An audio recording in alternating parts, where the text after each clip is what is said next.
আজকের যে প্যান্ডেলটা তোমাদের সামনে নিয়ে এসেছি এটা দেখতেই পাচ্ছ, এটা জমপুরি।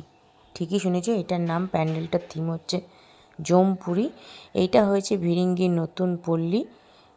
ভিরিঙ্গি কালীবাড়ি রাস্তাটার অপোজিটে যে রাস্তাটা চলে যাচ্ছে সেই রাস্তা ধরে সোজা চলে যেতে, ওখানে গিয়ে জিজ্ঞাসা করতে হবে একত্রিত ক্লাব কোথায়, সেখানে দেখিয়ে দেবে।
তোমরা ভিডিওটা ভালো করে দেখলে দেখতে পাবে একটা মহিলা রীতিমতো খুব জোর পরিমাণে ভয় পেয়ে গেছে, আর বাচ্চারা তো ভয় পাচ্ছেই। তো আজকের মতো এইটুকুই।